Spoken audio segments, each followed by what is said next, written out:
Hare Krishna.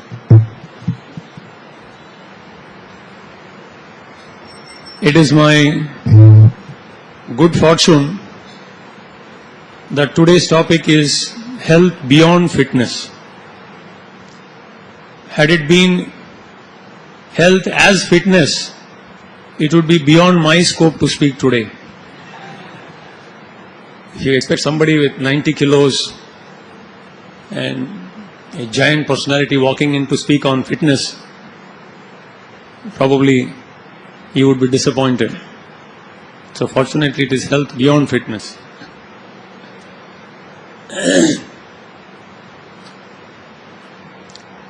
There is a story about one man,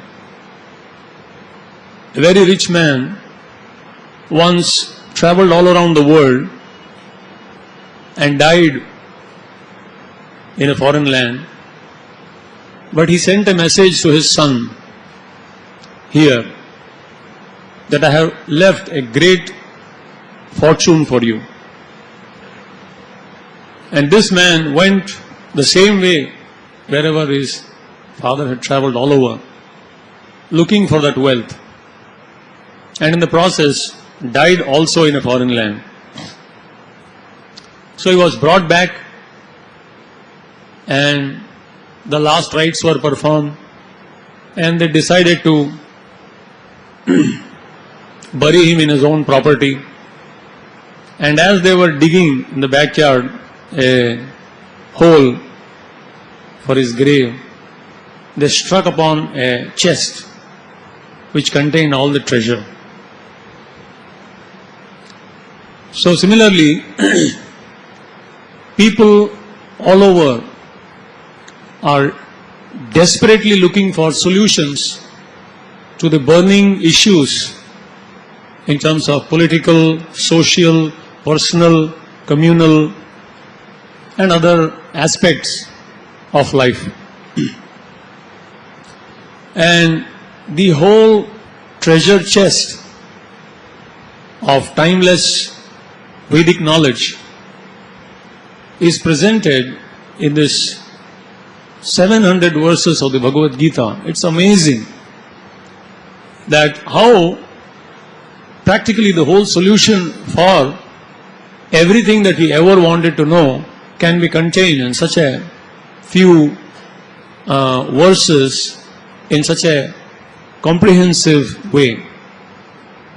Needless to say, each of these words are like sutras, are like aphorisms, which contain a great depth of knowledge in terms of its practical application, and it requires a deep understanding of the subject matter in terms of universal fundamental truths of life, and a complete understanding of which helps to apply according to time, place and circumstance in a suitable way to solve the current issues of society.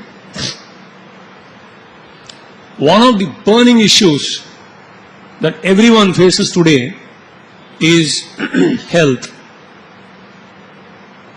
And people are seeking for true health.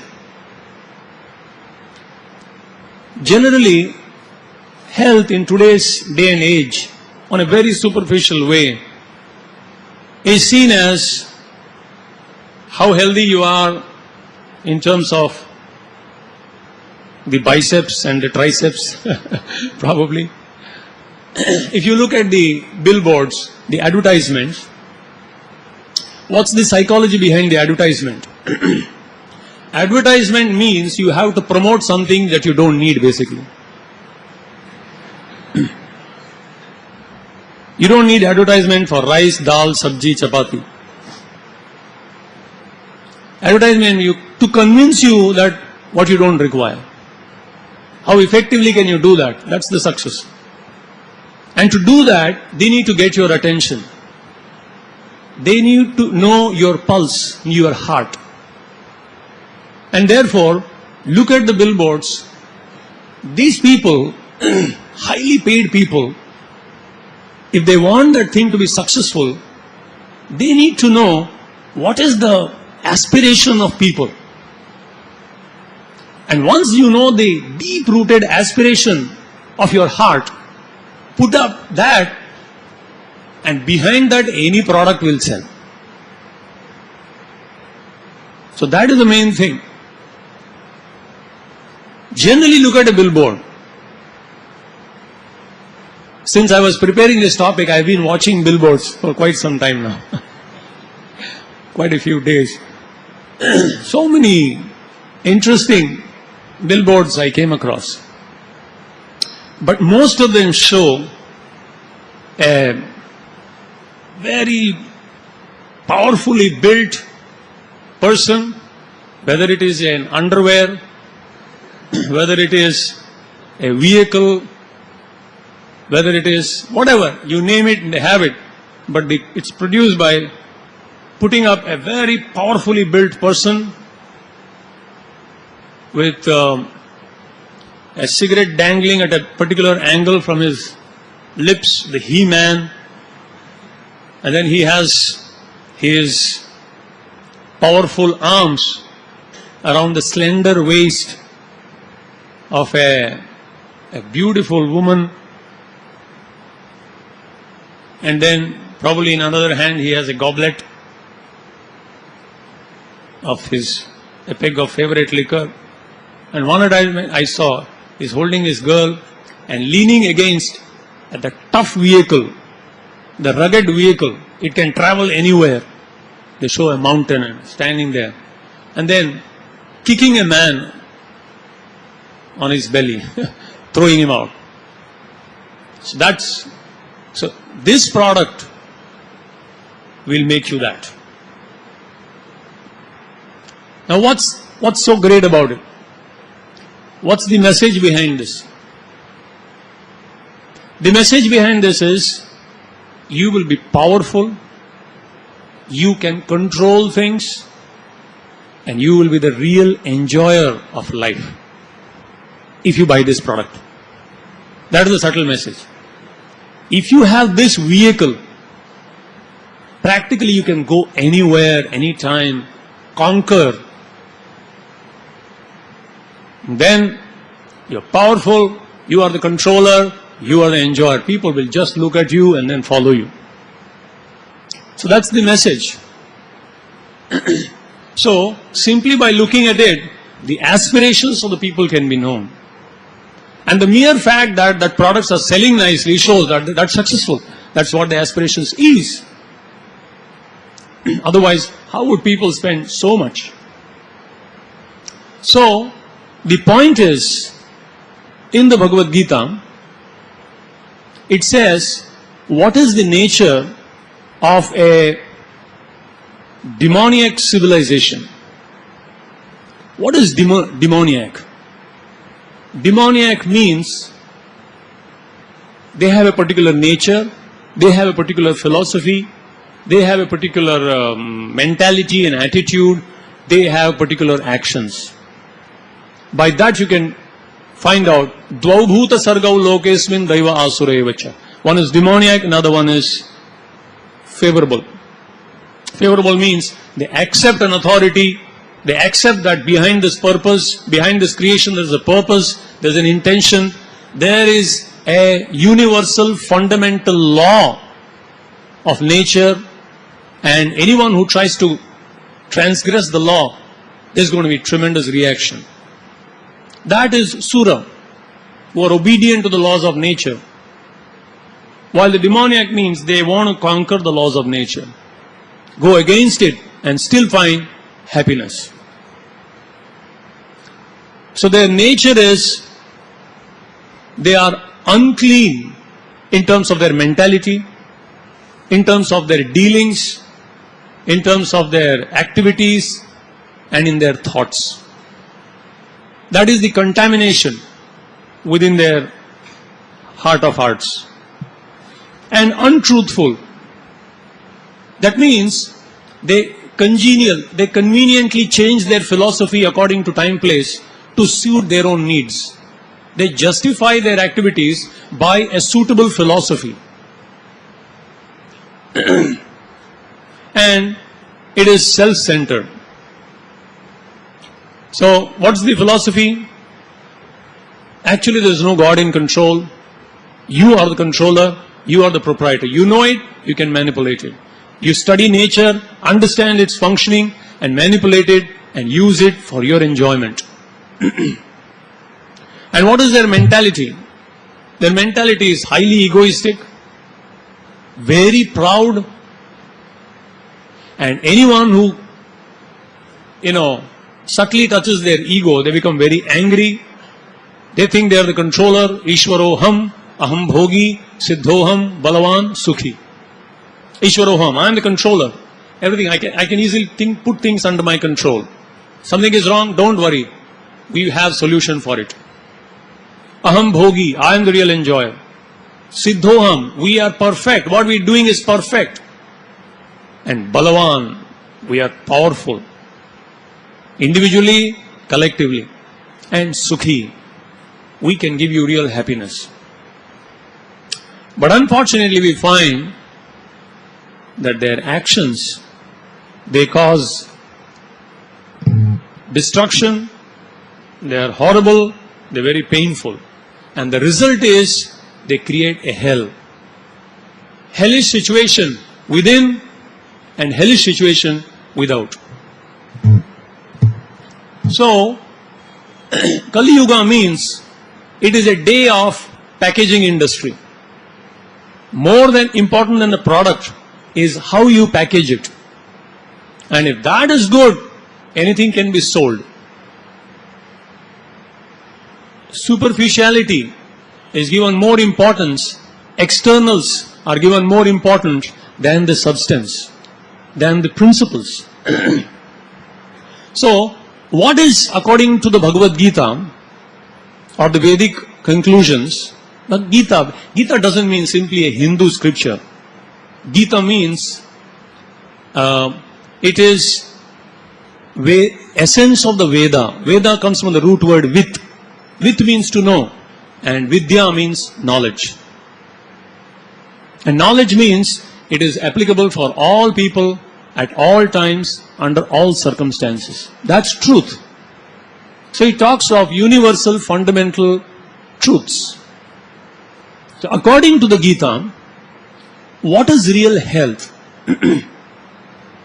Health is a state of diseaselessness of the self. The self is referred to as Atma. Now Atma is referred to for three objects. Atma is sometimes referred, the body is referred to as Atma sometimes, Dehatma Buddhi. Sometimes the mind is referred to as Atma, and sometimes the soul is referred to also as Atma. So health of the Atma, the real self or healthy person is he whose body, whose mind and whose soul are in harmony with nature. So anyone whose body, whose mind and whose real self, the spirit self, is harmony with nature, such a person is considered to be a very healthy and diseaseless person. So what are the diseases?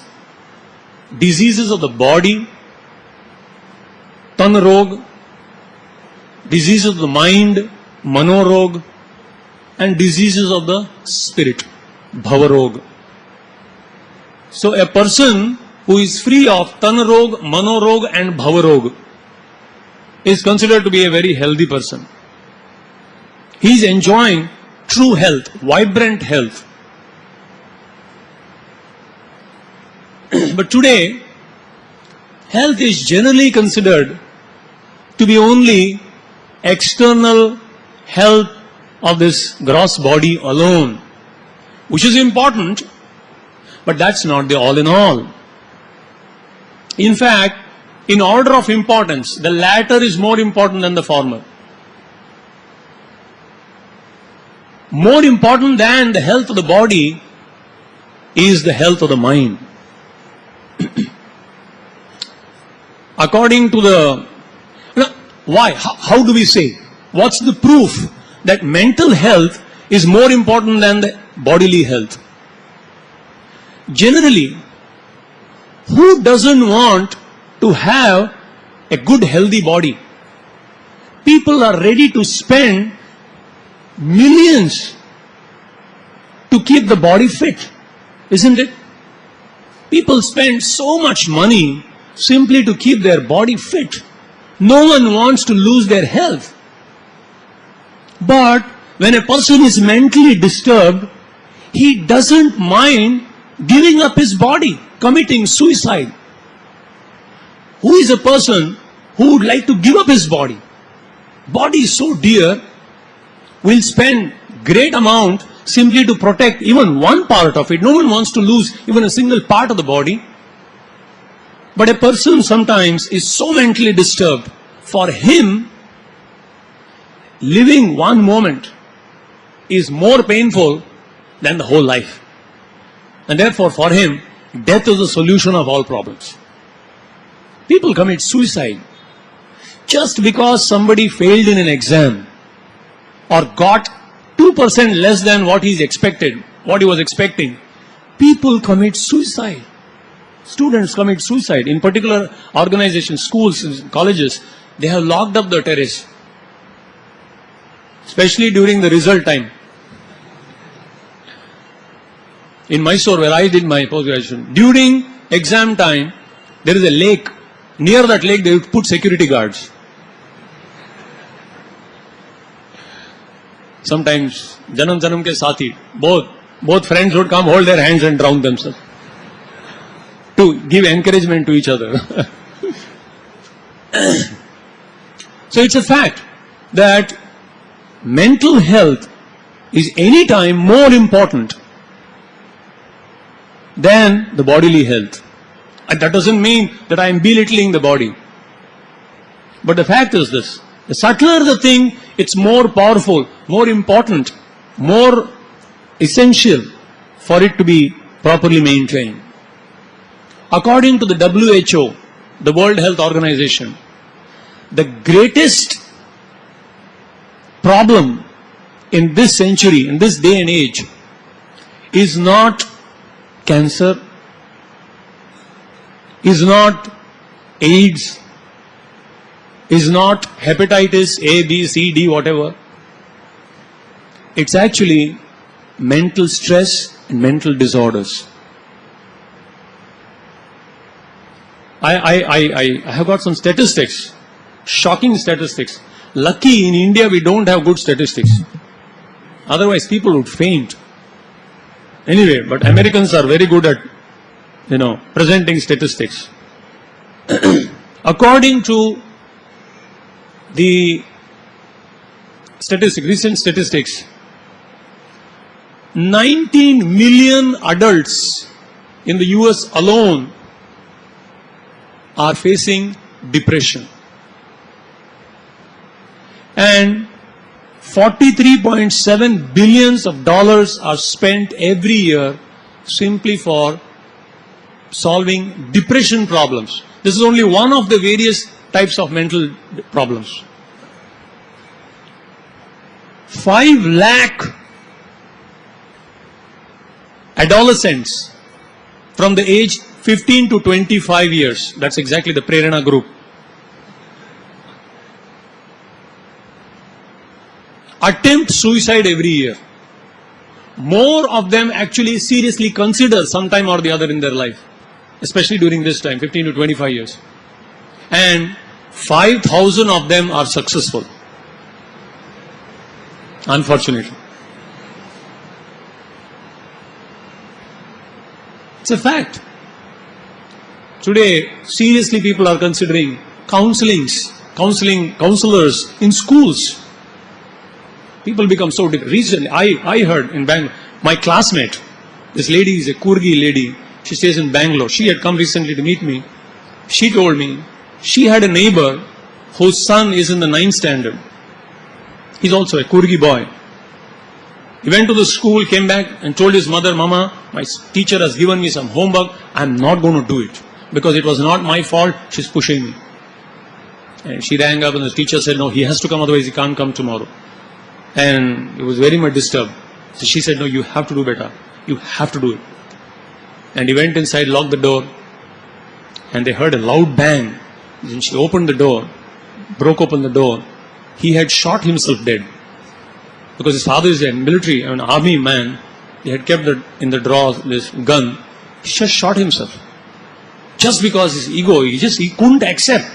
And I have not done any mistake and you want me to write this 10 times or something, I am not going to do it. And he shot himself. She is crying. This lady is crying. I don't know why I told him. He could have after all done it.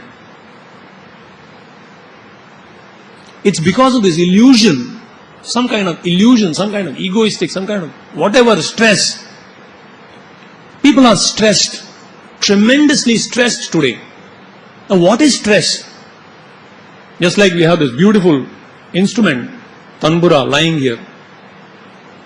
Now, there has to be some stress between the two ends of the string for this to play nicely. Any stringed instrument to play nicely, you have to have some, strain. Tong, very sweet. If you loosen it, there will be no sound. But if you tighten it, tong, you just go for a long time. More than what is necessary. That means it is little tight. And when you make it too tight, what happens? Snaps. So stress means for a little thing, big reaction. That means you are stressed.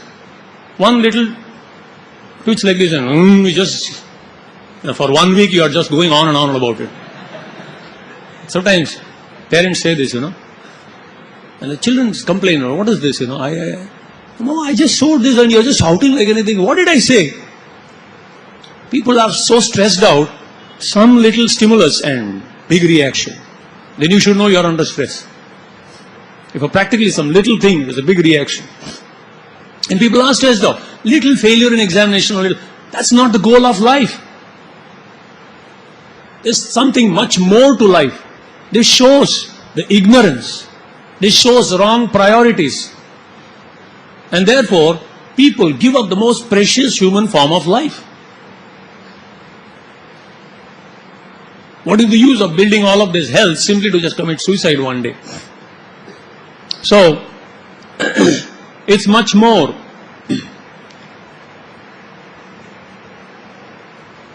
In the Gita, Krishna implores Arjun, Yudhyasva Vigata Jwara. He says, Arjun, fight and give up lethargy. The lethargy comes due to unhealthy mind.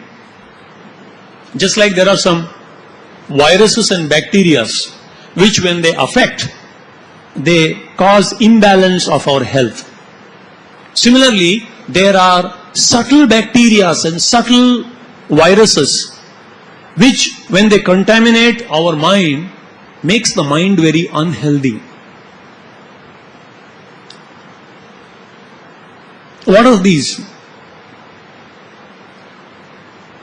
It is described, Kamayesha, Krodhayesha, Rajoguna Samudbhavaha, Mahashano, Mahapapma, Vidhi Enam Iha Vairinam. There are enemies right within which we don't recognize and nourish it as friends. Suppose there are some bacteria in your body and you eat some kind of food stuff that nourishes the bacteria, that enhances their power, that enhances their number. That means you are taking a wrong diet. You will fall sick. You will be diseased. Similarly, there are subtle bacteria and viruses which are enemy-like within the core of our heart, which affects the mind.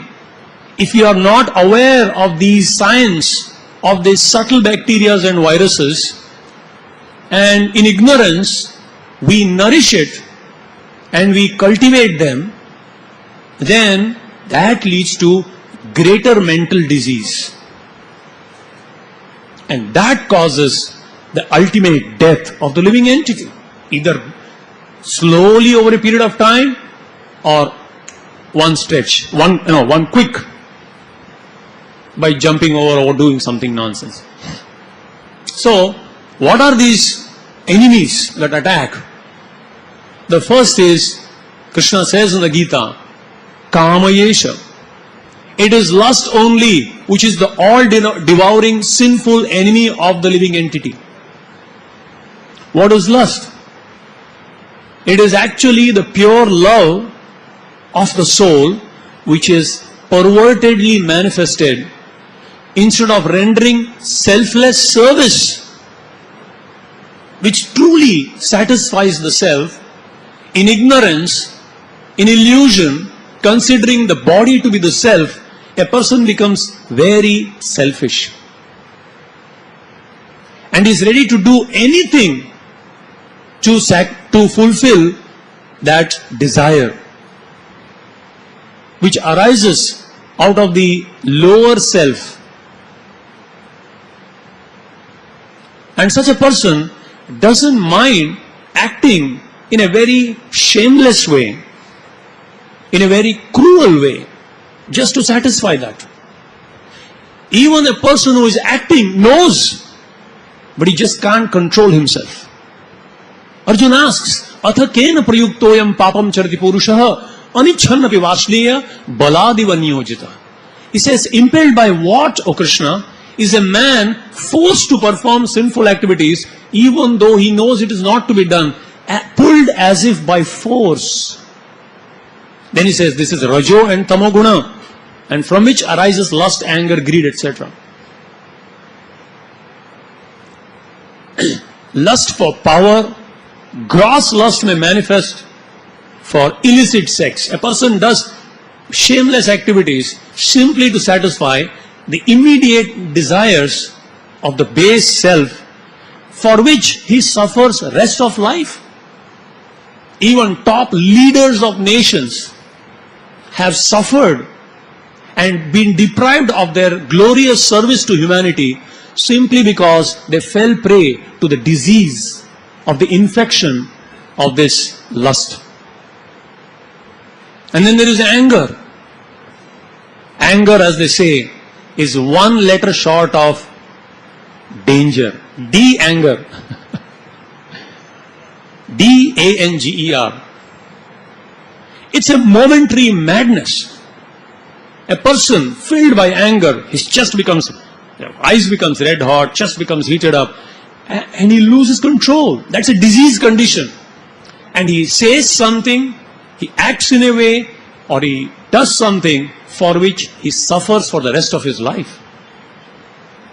Few years back, there was a newspaper report. A young couple got married. They were in Siam. This was somewhere in the 7th floor of a high-rise building. They didn't have an issue for a long time. They went abroad, got a test tube baby. And eventually they had a baby. And one day, there was a fight amongst the husband and wife. It went on and on and on. And somehow it reached such a peak. Because in a fit of anger, whatever you can get your hands on, you just release that. It's like boiled, my blood is boiling, they say. When it boils, it just spills over. So when the mind is filled with anger, it spills over. And spills over in the form of whatever is, comes in hand, you throw it at someone, not realizing what's in your hand. So this man, he lost his head so much, he said, if you speak even one time, what could he do? He looked at the child was there, he caught hold of the child with the legs, held it upside down, outside the balcony. He said, I'm going to throw this child. I'm going to throw this child out. Don't speak now. And she was also angry.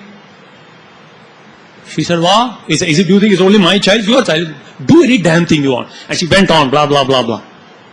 Now it was ego, question of ego. And he was so angry, he just left the child from the 7th floor. And she was shocked. The lady was shocked. He actually left that. And she ran down the staircase just to see what's happening. And when she went down, she saw 2 dead bodies. The child and the father also had jumped. Out of frustration. He realized what he had done in a fit of anger. Frustrated, he also jumped. And just across the building, there was an old man sitting on the 7th floor and watching this. He got a heart attack, he died. It's a fact, this came in the newspaper. Probably he was a sober man, he was shocked at the madness of this world. He got a shock, he died. 3 casualties because of this anger. Now, we may not do that kind of thing, but sometimes we see in our relationships, we just say something, give a piece of our mind to someone, do something for which that relationship is spoiled practically for the whole life. And sometimes it's a geometric progression. He says something, and sometimes, what to speak of individual, it becomes family, it becomes generations. That enmity goes on and on and on and on. You don't even know who started it, why it started, but that fellow finished. वो तो हमारे जाने माने दुश्मन है. Why? I don't know. My father, great grandfather used to tell me.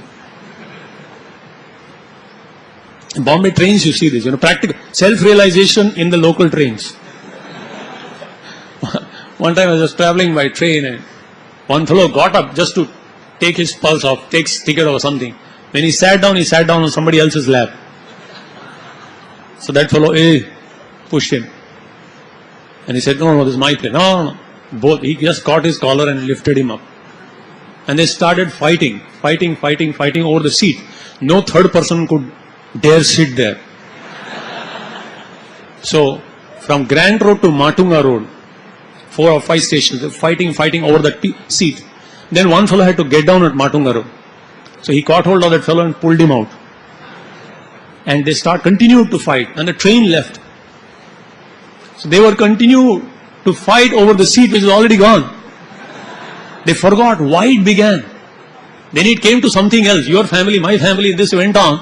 And eventually they forgot that it was the seat and that's already gone. Both have got down.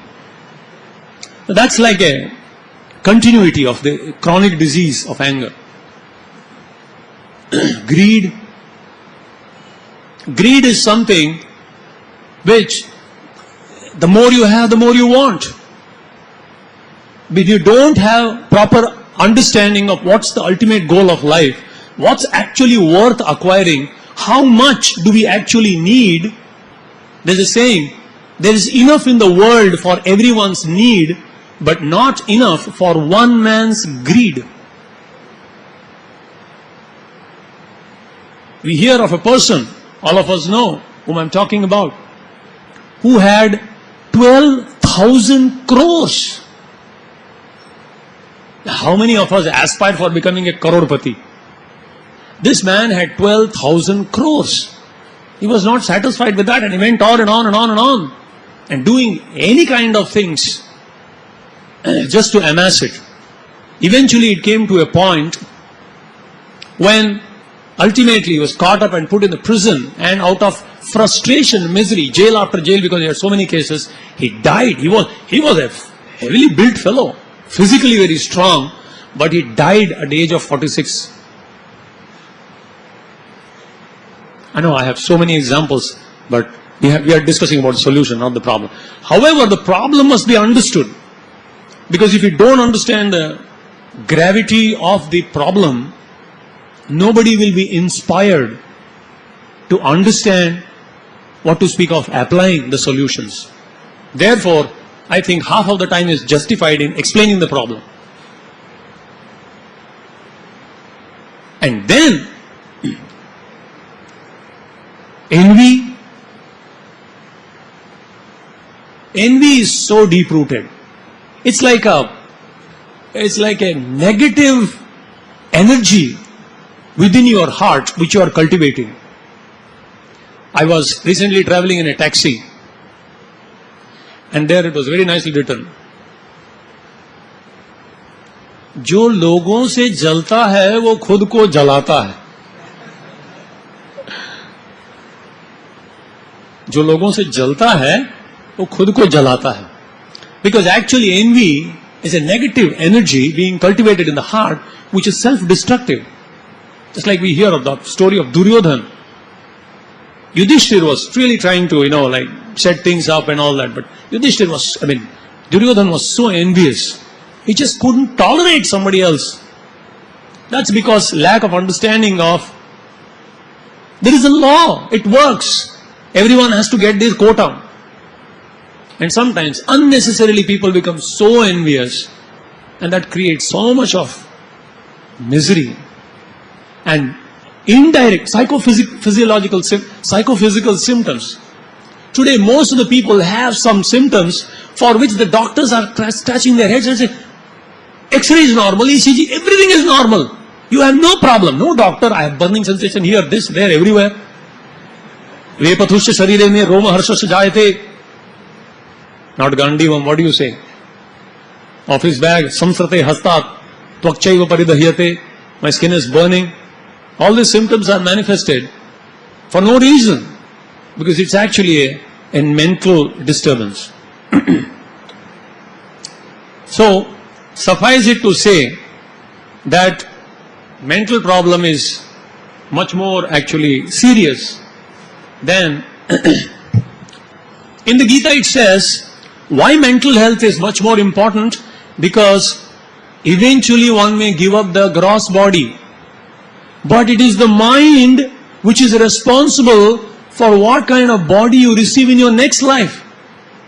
It extends even beyond just the gross body, and therefore cultivation of a healthy mind is much more important than merely the gross body alone. Krishna says in the Gita, Bandhuratma atmanastasya yenatmaivatmana jitah anatmanastu shatrutve vartetatmaiva shatruva. A mind which is controlled is the best of friends, and a mind which is out of control is the worst of enemy. So the greatest enemy of the greatest friend is right within. It's a question of you keeping it under control in a healthy state, or it has gone out of control. It's like a cancerous. It's out of your control. You can't do anything about it. It takes control. A cancerous situation takes control. So that's the whole idea. So, when we are controlled by an uncontrolled mind, then we are forced to perform some actions. That actions, which means gratifying the senses, and that leads to a kind of result. So kukarma leads to kugati, and therefore it's very important. So sometimes even if you do some good job, you may get a better situation, but the whole situation itself in this material world is temporary. Happiness, material happiness, when you are enjoying, it goes like that without your knowledge. Whereas distress, every moment seems like 12 years or more. Whereas when you are very happy enjoying something, time flies. So in this state of fleeting happiness and elongated lamentation, a whole person's life is spoiled without knowing what's the ultimate goal of life. Now, and when the mind is controlled, a person who has controlled his mind using his friend, tatah padam tat parimargitavyam yasmin gatana nivartanti bhuya. With a controlled body, means the senses and the controlled mind, one can travel to the ultimate destination by reaching where one doesn't have to come to this material world of dukkhalayam ashashvatam. It's a place of misery and everything is temporary. We achieve an abode that is eternal, full of knowledge and blissful. That knowledge is given. What's the destination of life? So, by this, the tanorog, manorog and bhavarog, if it is overcome, then one has, with a healthy body and healthy mind, with a healthy self, has actually conquered, achieved a eternally healthy condition of eternal blissful life in the spiritual realm of existence. Now, how do we actually control the mind? Let's come to the solutions. Mind, Krishna in the Upanishad is beautifully explained. The body is compared to a chariot. Atmanam rathinam vidhi. The senses are compared to 5 powerful horses. The mind is compared to the reins, and the intelligence is compared to the charioteer, and the soul is compared to the passenger. Very difficult. In Bombay, hardly you see chariots, except Chowpatty night they take you around. More connected example that you can relate today is take a vehicle. What is the most recent car which people aspire after? Mercedes Benz, Honda, something, Honda City, not Honda City. The new one has come. 18 lakhs. I drew in one. One devotee drew me. But he has a car, speedometer shows 240 kilometers. But he says, yes, city mein, you are going, if you go to Nal Bazaar or this one, where do you drive 240 kilometers? He says, I have a powerful vehicle, but this is an unfit place. The road is not suitable and nothing is suitable here. Anyway, it can be compared to a beautiful vehicle which has a very sleek and strong body line. And the mind can be compared to the engine and the steering wheel, driving instrument. The intelligence can be compared to the driver. And the real self, the soul, can be compared to the passenger. Now, for a passenger to reach from one destination to the other destination, what's more important? The car should be in good condition. It shouldn't have a flat tire right in this important time, क्या हुआ? अभी change करना पड़ेगा गाड़ी. So the car has to be strong body and everything is strong. More important that is the engine. Sometimes people don't mind paying a big money for second-hand car, even if it has met with a little dent on top, but good engine. So the engine is also equally, in fact, more important, because that's what actually pushes the vehicle ahead. That decides the speed that you can achieve. It's the engine, not the body. And the driver is more important. You may have a powerful car, but if a fellow doesn't know how to drive, and secondly, he should know the roads, and he should know where you should reach. It's a very frustrating experience if the driver doesn't know, and every time he stops asking, and then he goes in the wrong way and spends a lot of time. So the driver should be expert in controlling the car without meeting an accident, and secondly, he should know the way very well, know the destination. You are completely dependable. You tell him the destination and relax. But what if the driver reaches the vehicle and then looks back, passenger is dead, he has fallen off somewhere? That's more important. Actually, for the satisfaction of the passenger, there is the driver and the car and the engine. So similarly, in this order, the mind is very important. The mind is the machine and the steering wheel. But how do we control the mind? The nature of the mind is to attach and detach. Sankalpa, Vikalpa.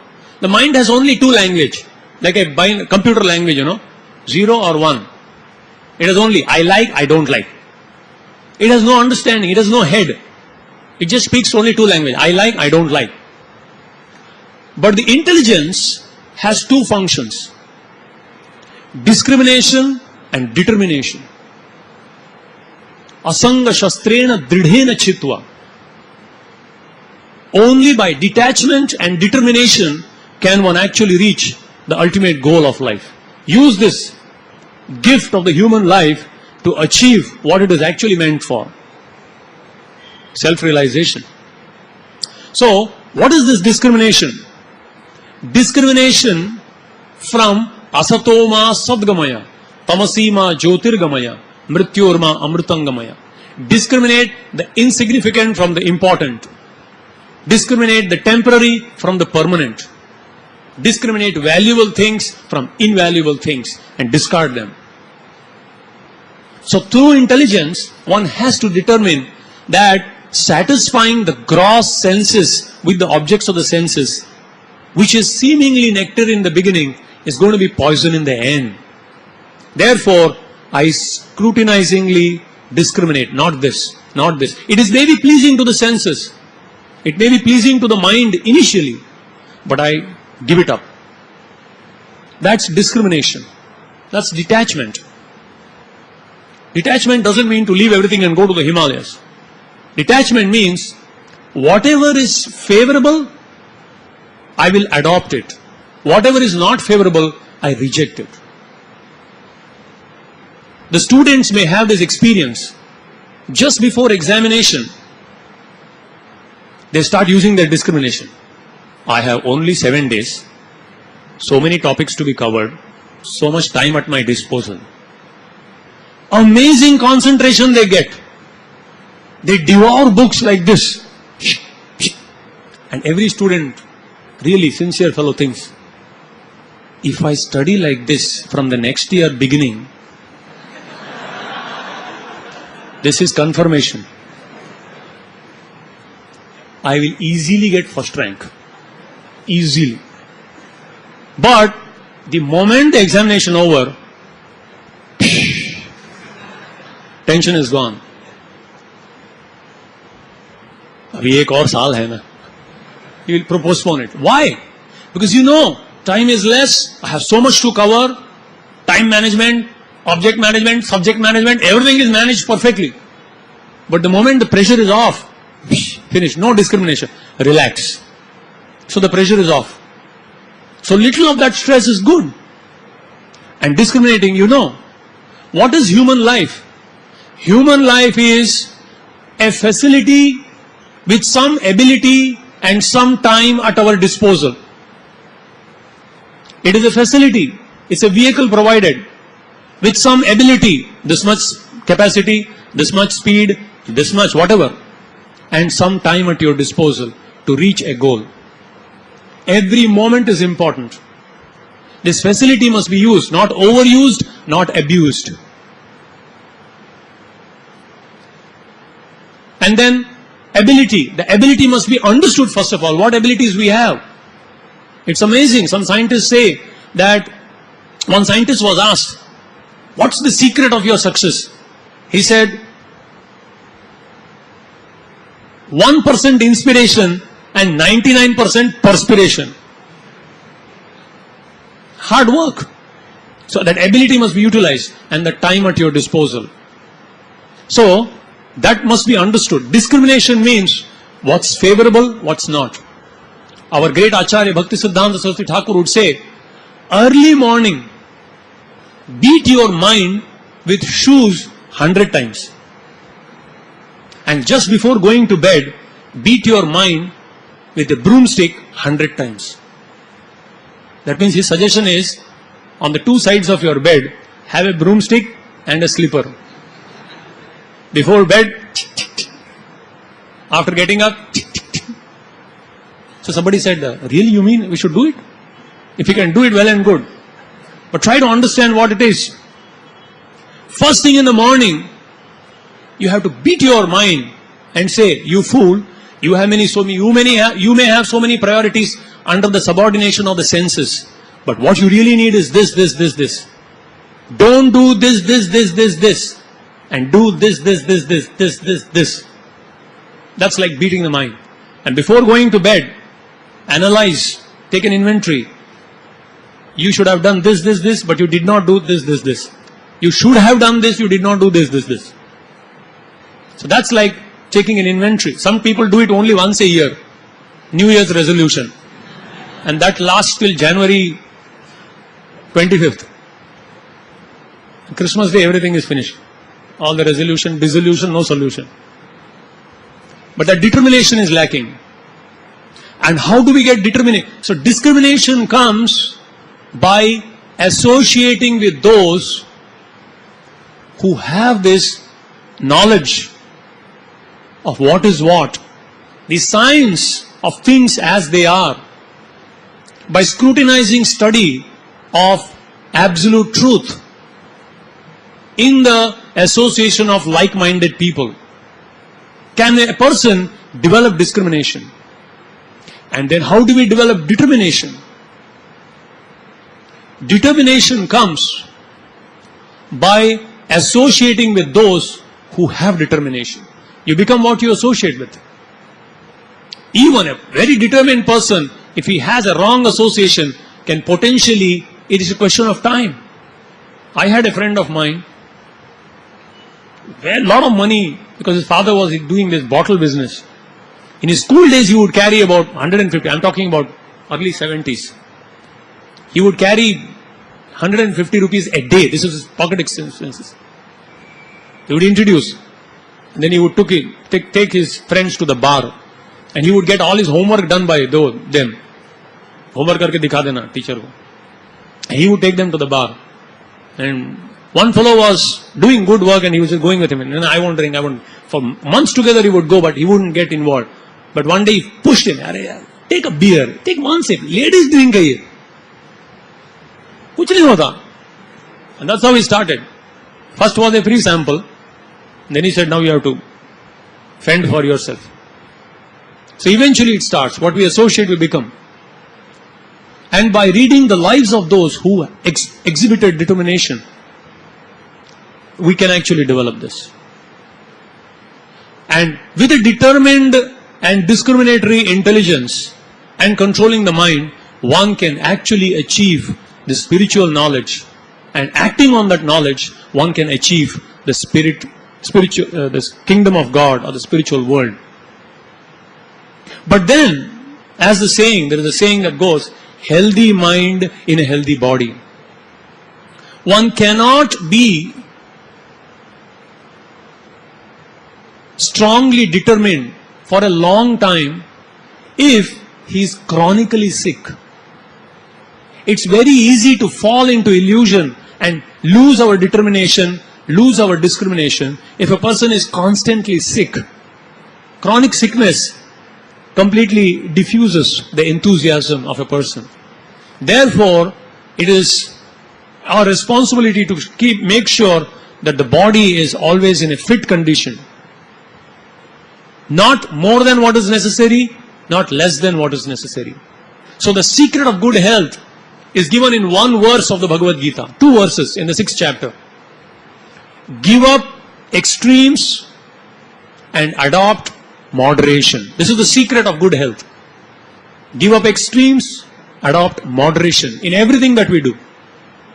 Na ati ashnatastu yogosti, na chaikantam anashnataha, na chati swapnashilasya jagrato naiva. Yoga or the perfection of life cannot be attained. What to speak of perfection of life? Anything in this world cannot be achieved by a person who eats too much or eats too less, sleeps too much or sleeps too little. Excessive of anything is not good. And yukta ahara viharasya, yukta karmasya cheshtasa, yukta swapnava bodhasya yogo bhavati dukkha. Yukta ahara, the food, vihara, recreation, chestasya karmasya, work for sustenance, whatever our occupation, and yukta swapnava bodhasya, sleep. Eating, sleeping, recreation and work. If these are all moderate, such a person can remain healthy. In the Kali Yuga, it is very easy. Lifespan is becoming shorter and shorter and shorter. Prayena alpayushaha. The first sign of Kali Yuga is people's lifespan has reduced. And it says, why it is reduced? It is not because of insufficient food, but it is because of irregular habits. With regular habit and simple food, anyone can maintain good health. But unfortunately, the whole lifestyle today, thanks to the call centers and whatnot, all kinds of activities that go on, absolutely disturbed bodily cycle. And therefore, the body doesn't understand this language. And it takes time and slowly it's working. I mean, you're burning the candle at the two ends. For some years, 20, 30 years of your peak, when the body is functioning nicely, you may sustain. But today I've seen actually, about 30, 35, body disintegrates. And most of your energy, with compound interest, you have to spend for maintaining your health. Spending lots of time, lots of energy, lots of money. You have to pay with compound interest for getting back that. And today's whole lifestyle is like that. Not proper exercise, not proper recreation. Recreation, it's required. But none of it is properly balanced. Overeating, over sense gratification, over dependence on another's mercy, and artificial standards of living sap the very vitality of human energy. Srila Prabhupada writes these words. And people don't know, don't have proper priorities, not regulated. And therefore today we had one time recently youth program, 17-year-old fellow, he wanted a chair because he had arthritis. 24-year fellow gets a heart attack. Every third fellow has some back problem or this problem or that problem. Third fellow has an asthma. So many diseases, especially in lifestyle of Bombay. So yukta ahara, foodstuffs.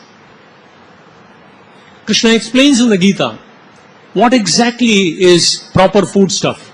You are what you eat. Ayuhu sattva bala arogya sukhapriti vivardhanaha rasya snigdha stira hridya ahara satvika priyam. People in the mode of goodness, sattva guna, like food that is ayu, it increases our lifespan. Sattva, it purifies our existence. Bala, it aids bodily strength. Sukha, it gives happiness. And Preeti, it is very satisfying. Rasyaha, these foods are very juicy. Nice fruits and vegetables and things like that. Snigdha, snigdha means fatty. Fatty does not mean animal fat. The same animal fat which is available in their body is available through milk and cheese and ghee and whatnot. Butter. Snigdha. Sthira. Sthira means wholesome. And hridya. Hridya means very pleasing and satisfying to the body. Ahara satvika priya. Such a person can maintain good health for a long time. But what is people in the mode of passion? Katu, amla, lavana, atyushna, tikshna, ruksha, vidahina, ahara, rajasa, seshta, dukkha, shoka, amaya, prada. Katu, highly bitter.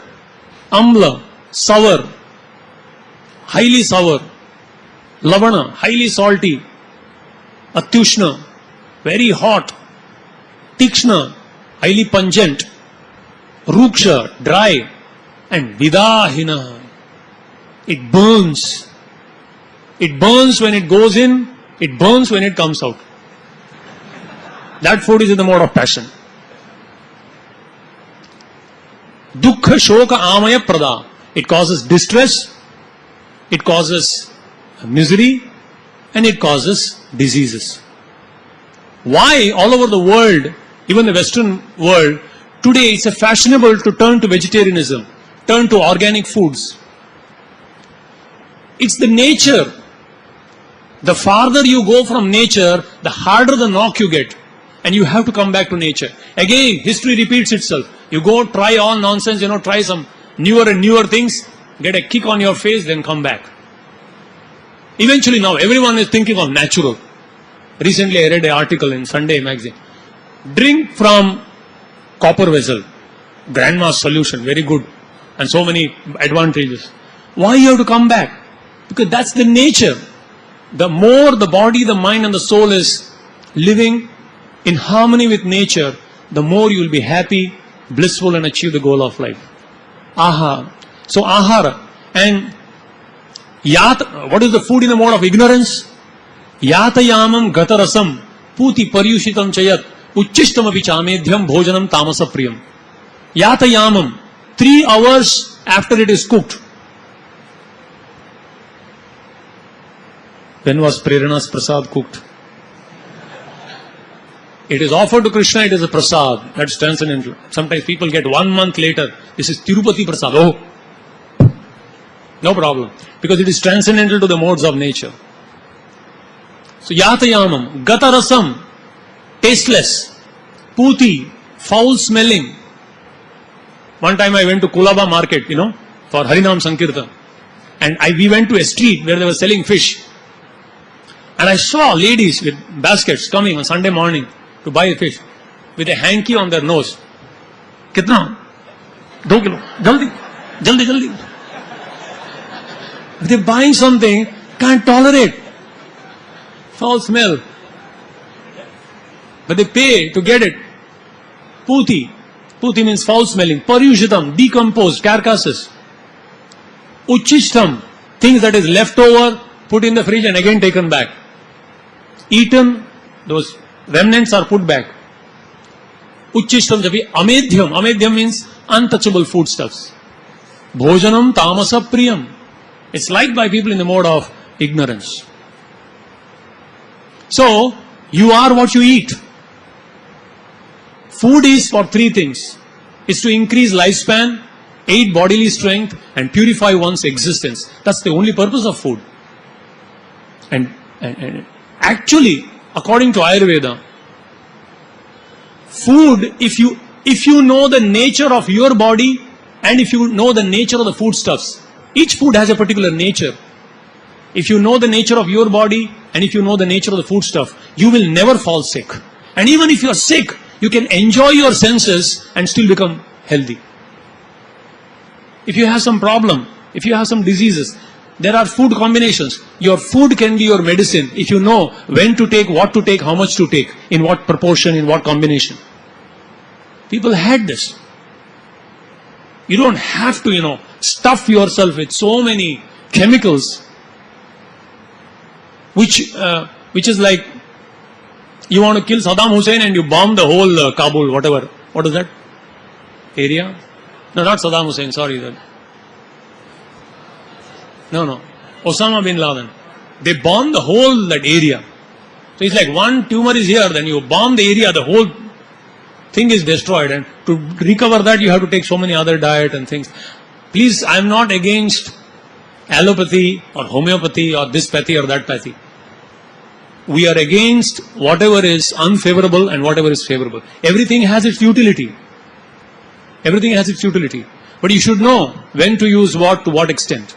With discrimination, and people should have determination. Once you discriminate what is good, what's bad, you should have determination to follow it through. But that's because of laziness. So ahara, then vihara. Karma means endeavor. How much do we need for our maintenance? Actually, Vedic lifestyle means simple living, high thinking. Because of artificial lifestyle, people's demands have increased so much, people's unwanted needs have increased so much, just for that kind of status symbol, so much has to be acquired and work so much. Truly what you require is much less. So a balanced working schedule, a balanced kind of food stuff, and recreation.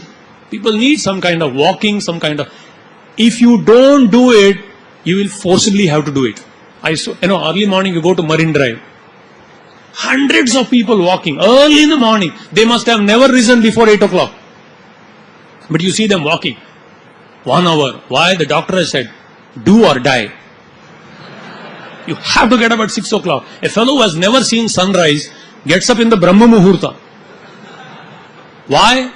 Because they say do or die thing. You have to do it. It's natural. We need some exercise. If you don't do it, nature will force you to do it. If you still don't do it, you have to retire early. That's it. Viharasya. Now what is our recreation? Artificially to titillate the senses, there are so many recreation. But actually, Srila Prabhupada said, real recreation, everyone wants some enjoyment. But the real enjoyment is enjoyment of the self, real self. The other things don't touch the soul. And as long as it doesn't touch the soul, you don't feel satisfied by that kind of happiness. So that enjoyment is real enjoyment, which actually satisfies the self, the real self. If you put petrol to the car, driver is not satisfied and he doesn't drink petrol. He needs different food stuff. We are spirit soul. We need spiritual entertainment. Intellectual understanding is very enlivening and enlightening to the self. It inspires, it motivates, and it gives immense strength to perform activities which otherwise we may not have the motivation and the energy. It's amazing. Spiritual life is dynamic. It's not static. It satisfies the mind. And it satisfies the senses. We have nice prasad for you. And we will not take much time now. So it is a wholesome. You get good food. You get good bhajan, kirtan, satisfying, mentally satisfying, and simultaneously touching the spirit and philosophically satisfying. You get to hear some truths of life. So in this way, actually, one can maintain good health.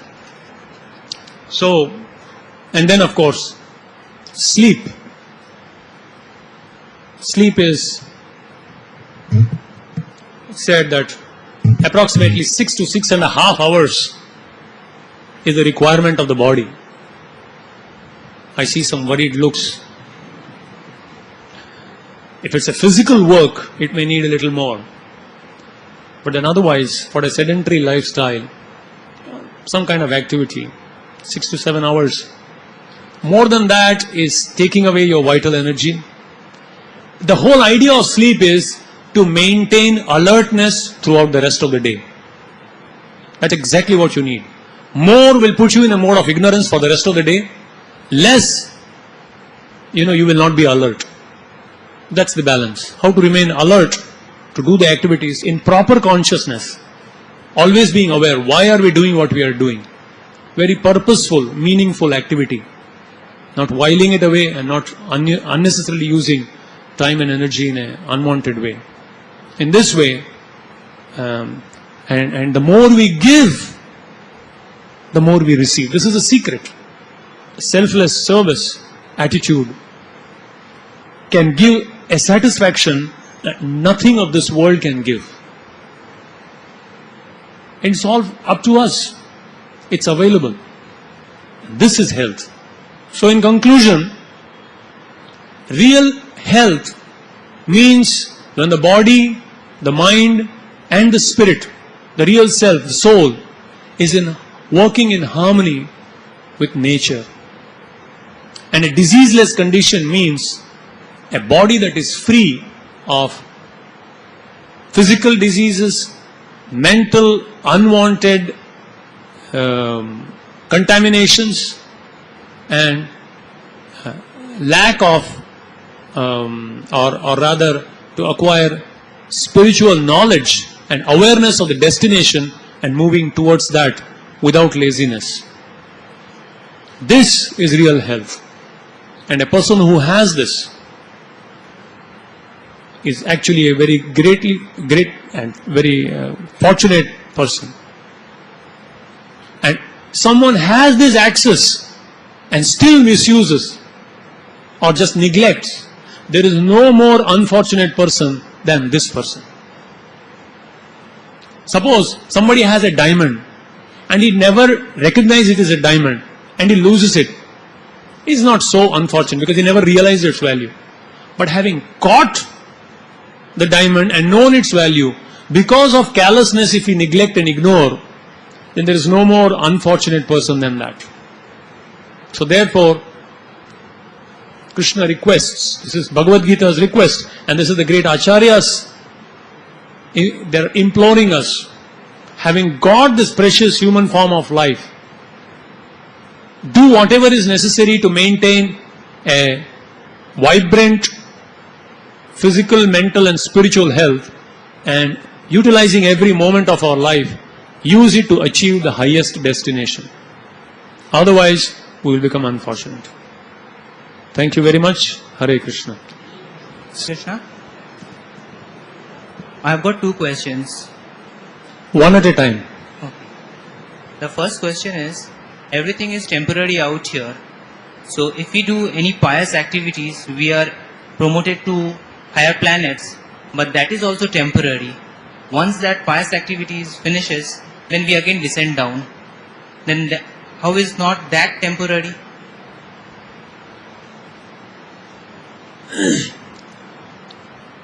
The soul is eternal. The material world, from the topmost planet, A Brahma Bhuvana Loka Punaravartino Arjuna. In the heavenly planets it is said, their 1 day is equal to our 6 months. So they live for thousands of years. But Kshine Punye Martalokam Vishanti. It's like credit card. You use there, it's a Bhoga Yoni. You acquire pious credits, you go with this credit card, once it is exhausted, you come back to square one. But then, the Gita also explains, Avyakta Akshara Itiyukta Stamahuhu Paramam Gatim. We are talking about not the Swarga Loka. Because what to speak of Swarga? There are 14 planetary systems. Swarga, then we have much more, Maharloka, Tapoloka, Janaloka, and Brahmaloka. But we are talking of a realm of existence which is beyond all this material existence, where it is, the life is eternal, full of knowledge and blissful. That's called Vaikuntha. There's difference between Swarga and Vaikuntha. Swarga is like a pleasure resort. You enjoy for some time, then you come back. But then Vaikuntha means anxiety. And Vaikuntha means Vigata Kuntha. There's no anxiety of birth, old age, disease and death. So, we are not talking about pious credits, because pious or impious, in the ultimate issue, they are two sides of the same coin.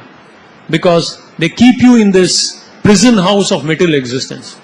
In a prison house, whether you are in an A class cell or a B class cell, there are some prisons which have AC. For some political prisoners, they have AC cell. They have tennis court, swimming pool. And on the other hand, they have a dark dungeon for dangerous criminals.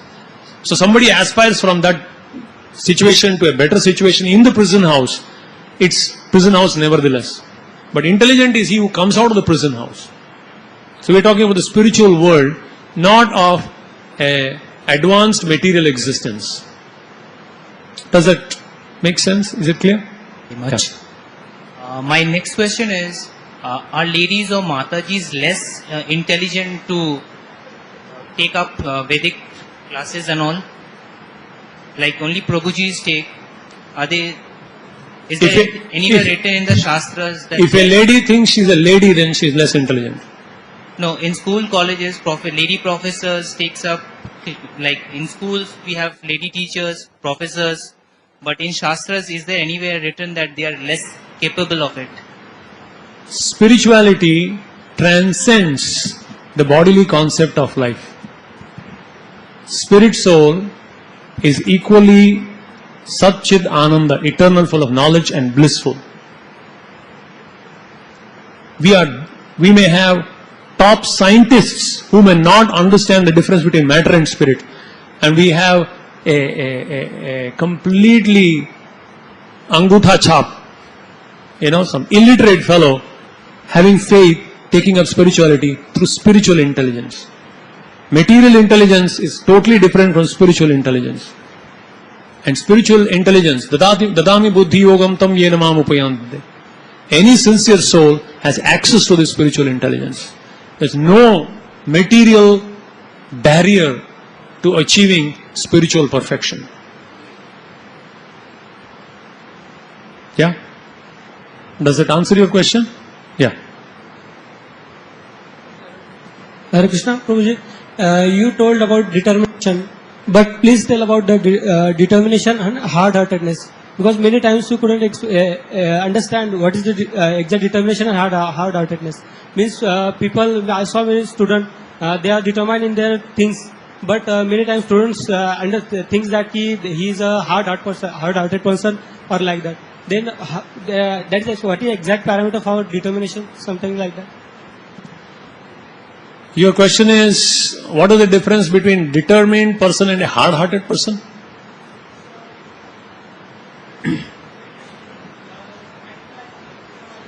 If you are very determined with yourself, that's all right. When the same determination is applied for others, that becomes hard-hearted. You have to be considerate regarding each one's capacity, ability. Each one is a different individual. So, there are two things, two dangers. One is lack of consideration. Another one is becoming proud. If you become proud just because you are able to do something others are not, then you fall down spiritually. And the whole thing is lost. The illusory energy has captured you. You have become a dancing doll in the hands of illusory energy. And such a proud person is offensive, naturally. But true determination is for oneself. And by one's own example and determination, one can inspire others. Inspire others. But trying to impose one's own people, like tomorrow is Nirjala Ekadashi. Tomorrow is one day in a year where devotees actually fast even from water. Now, if a person is conveniently, without any, because of particular kind of, those who have different kind of prakriti, not a pitta prakriti but kapha prakriti, they can fast comfortably and dance around. Somebody else has a pitta prakriti, so you just can't make it. And he thinks, look at these people just hogging around. Look at these people, uncontrolled senses. It is better to eat and become humble than to fast. It is better to fast your false ego than to fast and feed your false ego and become puffed up. So, two things, as I said. It boils down to true determination is to actually become humble. Real knowledge means the more you know, the humble a person becomes. And secondly, very considerate, knowing that everyone is not the same. Each one's needs are different, ability, capacity, things are different. So we are like that. Krishna, Prabhuji, my question is, does a man... Haribol, my question is, does a man get karmic reaction for knowingly or unknowingly damaging his health? Knowingly or unknowingly damaging his health, does a person get reaction? Yes. Yes. Obviously, if you damage your health, you have to suffer. Unknowingly, actually there is no question of unknowing. Having got a human form of life, it is our responsibility to know these things. If a dog passes through a red light signal, the police doesn't punish, but if a man crosses through, he is punishable. So having got a human form of life, it is a responsibility to know it. First thing. So if a person does not know and still do it, is understandable.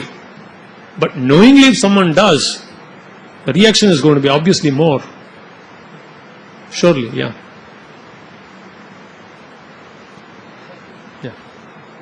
So thank you very much.